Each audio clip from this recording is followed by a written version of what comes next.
Hello, good afternoon po sa inyong lahat mga boss.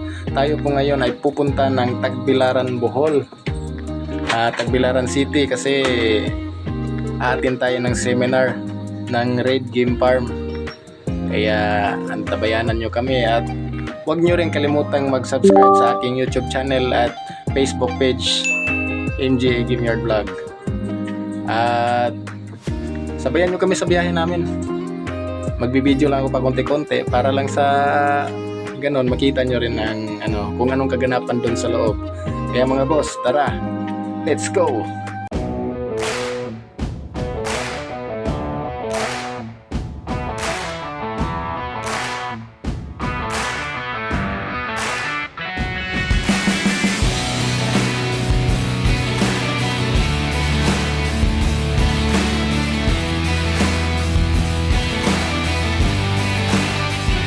Mga boss, ito pong sasakyan natin ito.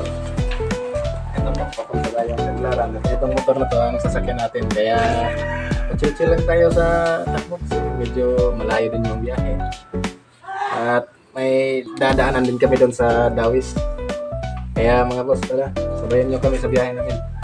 Let's go! Okay.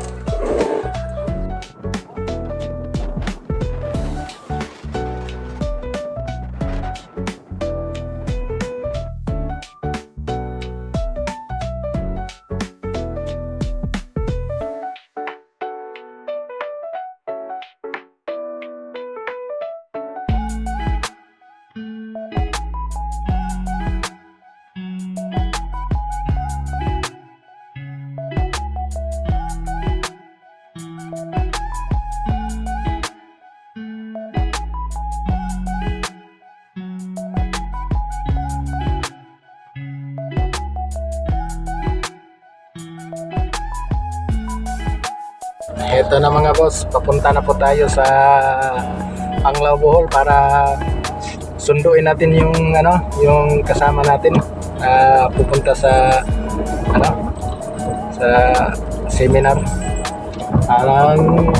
Muna, medyo hilas muna kasi nakasasakyan tayo. Hihiramin natin tong sasakyan pero mamaya pa tayo magpapaalam sa may-ari. Kaya mga boss, sabayan nyo lang ako sa biyahe. Medyo malayo-layo ko to.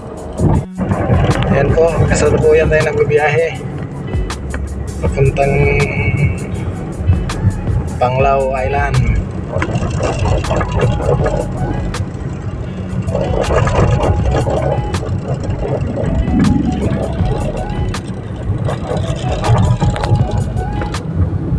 Pasensya na po, wala tayong cameraman. Medyo malikot konti kasi wala pa tayo, hindi pa natin na-afford yung mga kagaya ng mga anong klaseng tripod yan, yung mga magaganda. Ito na, enjoy lang sa biyahe. Okay. At antabayanan nyo lang po yung mga kaganapan na sa pupuntahan namin. Parang din to sa gagaya ko din na hindi pa masyadong maraming nalalaman tungkol sa pagmamano. Nagkalaman ko na rin ito. Kaya abang-abang lang tayo. Kung marunong na tayo sa kanilang mga sistema, mas maganda may apply natin. Ngayon po, kasalukuyan tayo, papunta na. Malapit na po tayo. Panglao. Update ko na lang po kayo mamaya. Let's go! Ito na tayo mga boss.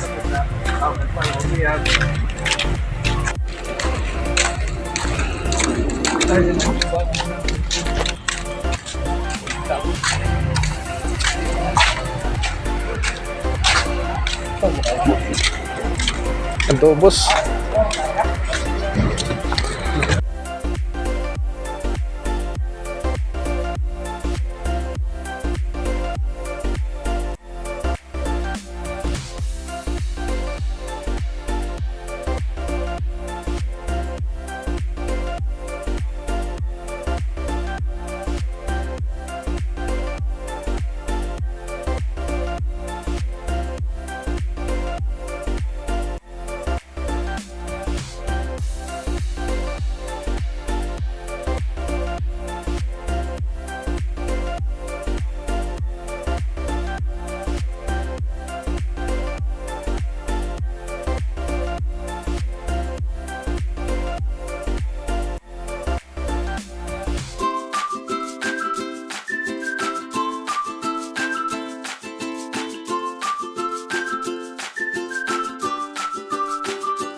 nandito na po tayo sa loob ng venue.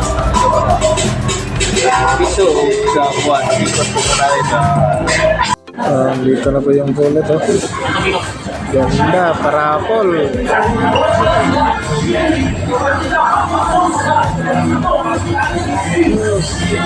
Vanessa. Essential grains behind opening passport. So you get vaccine antioxidant in new strategy green beans. That source the nutrients and vitamins. 100% green beans antioxidant. Sarin-sarin yung dugo, pero yung mga sinasabi mo mga food process na yan, maraming alam na away yan eh. Kasi it's a mixture of different rates. It's a mixture of different bloodlines na kanya-kanyang abilidad. Pag sinabi mong hatch lang, walang gagawin niya kundi pumalo na pumalo pero matibay yan. Pag sinabi mong roundhead, walang gagawin niya kundi lumipad, mabilis siya ilan-lipad. So, pag pinagsama-sama mo hatch roundhead, may ilan na, may power pa, may lilipad pa, di ba? Lalagyan natin ngayon ng kelso. So, meron na siya timing ngayon. Yun ang tinatawag ng mga battle process. Ginagawa po ng mga breeder natin yan para makakuha ninyo yung gusto ninyong abilidad ng manok. So, hindi naman talaga sila chop suey. Hindi sila chop suey talaga. There are a mixture of different bloods na natalunin minsan nila yung puro kasi yung puro one-dimensional lang yan eh. Nakalaban mo yung puro hatch, ayaw lumipad, pero palo lang ng palo sa lupa. So, matatalo mo siya sa abilidad. So, balik ako sa tanong mo na kung i-breed ko yung hindi ko po ginagawa namin. Hindi na po. As long as nanalo siya, okay siya. Pero, ang kasarapan sa sabong, kahit anong breed gusto mo, kahit anong process, pwede yan. Basta nag-aarap ng magaling, nalalaman mo magaling ko. Ang problema po nun, pag nagpapapuro ka na, wala ka nang babalikan kasi ang dami na niya pong sangkap na nakalagay doon sa katawan ng manok na yun. So hindi mo na siya mapapapuro kasi kahit anong balik mo, lalabas yung kulay ng puti, kulay ng hatch, kulay ng white leg. Pero pwede mo siyang i-cross ng i-cross hanggang nag-aarap siya ng manok. Ang kagandahan sa pagsasabo, walang limitasyon kahit saan yung i-cross yung manok ninyo pwede yan, walang bawal. Ngayon, kung tatanungin niyo ko kung nilalaban namin yung mga puro, dapat ang tingin ko ang standard ng isang breeder is sa ilalaban niya yung ginagawa niyong puro.